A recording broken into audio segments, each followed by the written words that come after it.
Welcome to I'd Play That for a Dollar, the internet's premier budget gaming podcast powered by the World 1-1 Podcast Network, where every week we give a quick 5-minute rapid-fire roundtable review of games that we got our grubby little mitts on for $1 or less, and we let you know if we'd play that for $1 or not.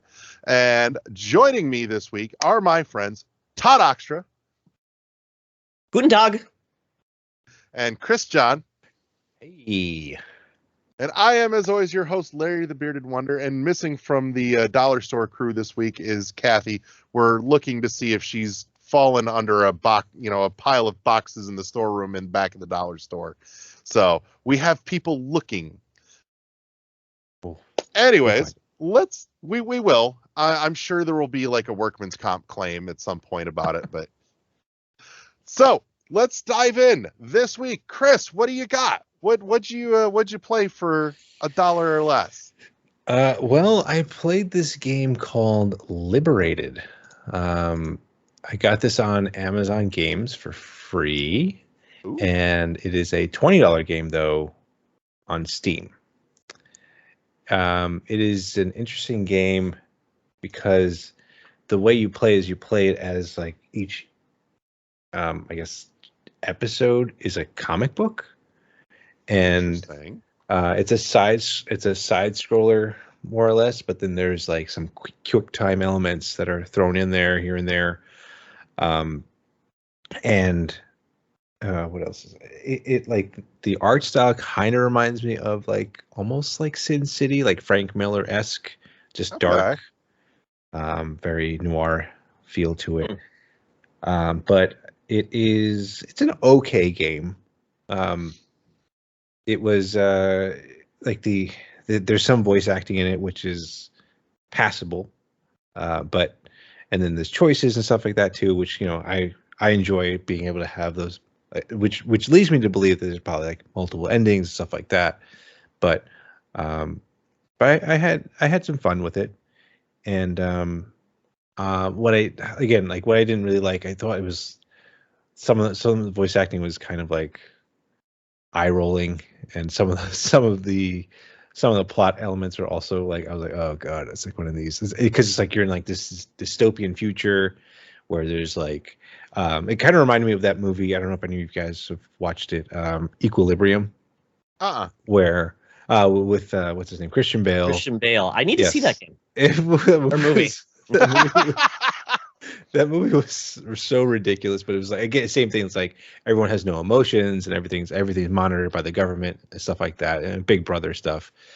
But it's the same. It's essentially the same thing. And then there's like you're working for this, or you get thrown in. Your character gets thrown into this world, or where there's the Liberators, hence the name Liberated.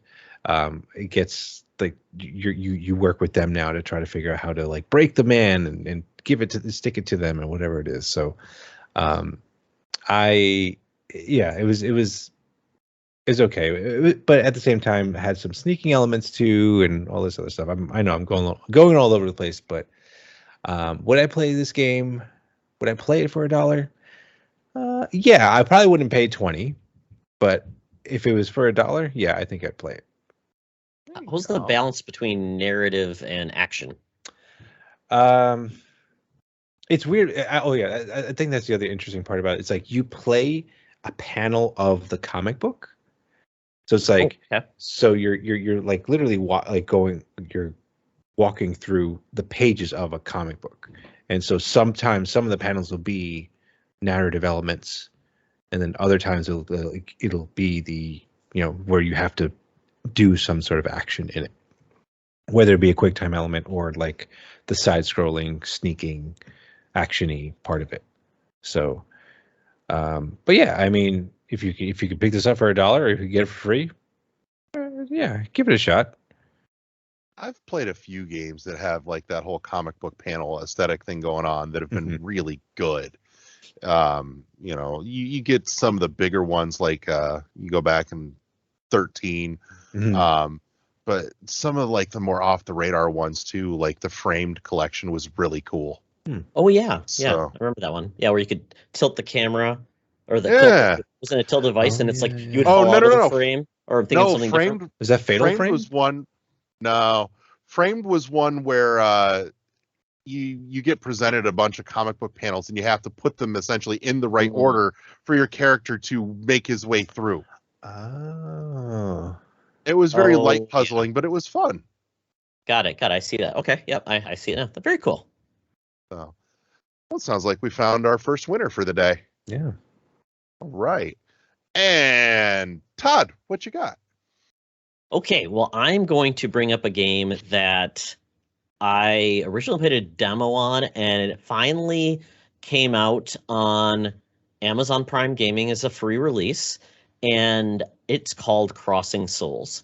And I wasn't sure what I was thinking about this game, what it was going to be like, but it's by a developer, 4Attic. It's a Devolver Digital game. It came out like in 2013 or 2018, and wow, it is a fun game.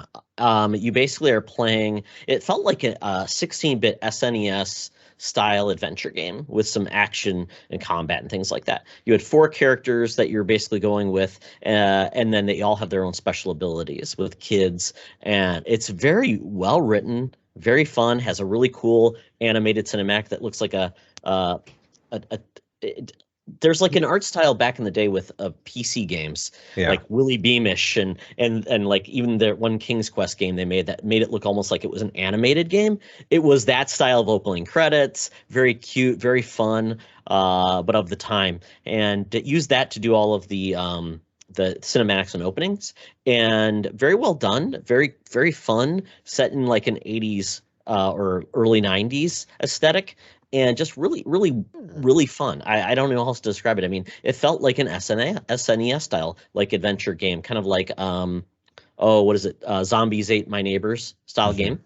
Okay. But you can swap in between the characters, use their abilities, and it's like, projectile type of combat, maybe with some melee as well. But very lighthearted, very fun. I think it'd be a good game to play with, if you have younger kids that are probably maybe 8 or 9. I think they'd have a blast with this game, and I had a blast too. I'm looking at the art style, and you're right. It does kind of have like an SNES look to it, but it almost screams more like Flashback to me. In a way, yes. With kind of the tall, lanky characters, and it looks like it's pushing towards old PC visual aesthetic. But no, that definitely screams 80s feel.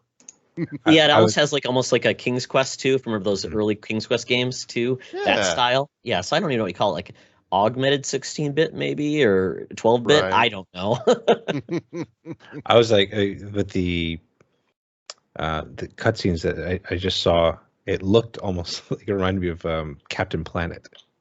Oh yeah. So I say some of the artwork has that very Saturday morning cartoon look. Definitely.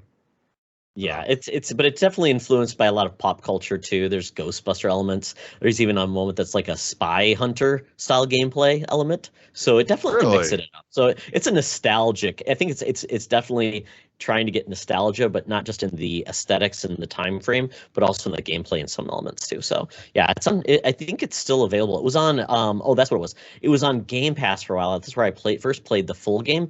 And then it came off Game Pass. I'm like, oh crap, I wanted to play more. Came onto Amazon Prime for free, and I'm like, you know what? Sometimes synergy works. It came my way. Yeah, everything's coming up Millhouse. I'm curious, just looking at the aesthetic, because I'm not listening to the trailer at the moment. But what's the audio, the music sound like? Oh, what kind of vibe does that hit? Pseudo synthy style sound. It's not that it's not like a 16-bit like or 8-bit like style of like chiptune. It's more of that. Definitely feels more like the Stranger Things, that type of vibe. Yeah. Okay. But there's a demo if you want to try it. If you can't buy it. Yeah, and there's a demo on Steam if you just want to try it. But it's $15 if you want to buy it. Okay. Nice. I dig it. All right. So, final verdict? Oh, I'd play this for $1. Good. Oh, Larry, Well, I need to dig up some. You made it sound like you're disappointed here. Someone. Yeah, I apparently got the stinker this week. So get the generator ready there, Todd. Fire it up, because I played Grood, Grood, Grood, and I can't say I had high expectations going in, but I did have expectations going in because no, and hear me out here, because up front, this looks like it has all the pieces of things that I like. The art style, the animation has that very behemoth look to it, kind of Castle Crashers, Alien Hominid type thing going on. It's a horizontal shmup, not quite bullet hell. So I mean, it's a little more intense than, say, going back to R-Type or Gradius. It's definitely faster than those, but it's not full-blown bullet hell waves of insanity on your screen type deal. And these are all things I like, and you throw in like some heavy metal music going on, and it fits the pacing well, but it just didn't quite come together. Like, it got close, but it didn't click. And I felt so mixed and heartbroken about it. So I'm like, I should love everything about this, and it's not doing it for me. It just, like, I giggled right from the jump in the in the difficulty selection screen, because you go in and it's like new campaign or new story, and then you get your difficulty selection, and it's got 3 different difficulties, and it just says hard, hard, hard. I'm like, this makes me laugh. Is that a I joke? like this humor. Yeah. Like, Oh, all okay. 3 difficulties are just hard mode. That's it. That's all there is in this game. And this makes me smile because I like stupid stuff like that. But I got in and it just felt sloppy and lifeless. It had a number of pet peeves of mine when it comes to shmups. One, I hate shmups where it penalizes you for touching the edge of the screen. I'm like, the screen's there. That should be my real estate to play in. And so you get damage when you touch the edge? Yeah. Oh. Like, if you fly down and you bump to the ground instead of just coasting along the ground, no, you're taking damage. 2, there's no health meter. And it's not a one-hit kill thing. There's no way it could be with everything going on, but there's no health meter. So it's this kind of vague thing that's happening, and like the color starts washing out. And it took me a while to realize that's how I'm figuring out how much health I have left. Holy Jesus, Todd.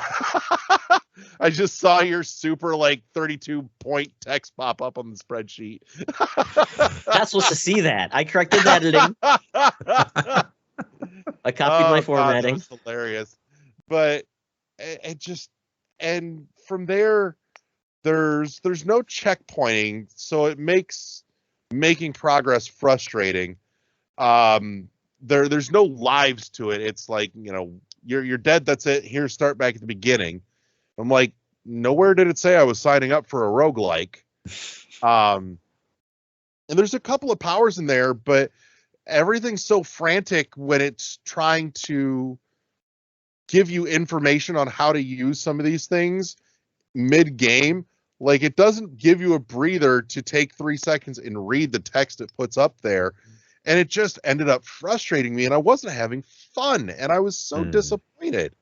I'm like, part of me is like, it was only $1, and for $1, it's not atrocious, but I'm still looking at it going, this should have been more fun for me, and it wasn't. I'm not quite sure how to feel about it. But I think at the end of the day, the final decision is that Todd needs to fire up the lyric generator. we look to our Lord and Savior Chad Kroger for a verdict, for the verdict on this game. And You want it? Here it goes. What do you got for me? And some say, why you follow if something's so long? So I asked him, and he convinced me before long. Now it's over, and I've seen him. Don't come back anymore. And he said, that's the worst. No, this works. It's like, I've seen it. I don't want it to come back anymore. So long. I just, Rolls off the tongue. Right. Jesus. Oh, Lord. Points for Yeah, trying. it just, Points for trying. I don't know. I mean, it doesn't roll off the tongue, but it feels like it fits. Like I wanted to love it and I couldn't. And it just, That's too bad. But yeah, that's the verdict here. I know it gets the Nickelback. Yeah. So it broke my damn heart. I was so ready for it. But well, we've made the rounds. So I want to say thank you to all my friends for coming and hanging out with me. Thank you for everybody who tuned in to hang out with the Dollar Store crew here. And we'll see you all next week here on I'd Play That for $1, powered by the World 1-1 Podcast Network. Press start to engage your mind. Peace. Bye. See you later.